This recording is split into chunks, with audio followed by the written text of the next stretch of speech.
So the ingredients that you will need is some coriander, some curry, and some garlic and ginger, some rosemary, some thyme, and some chives.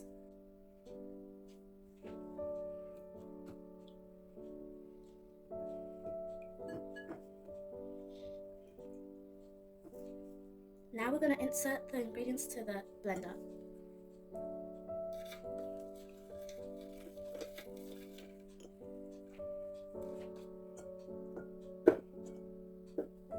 Now we're going to blend it all together.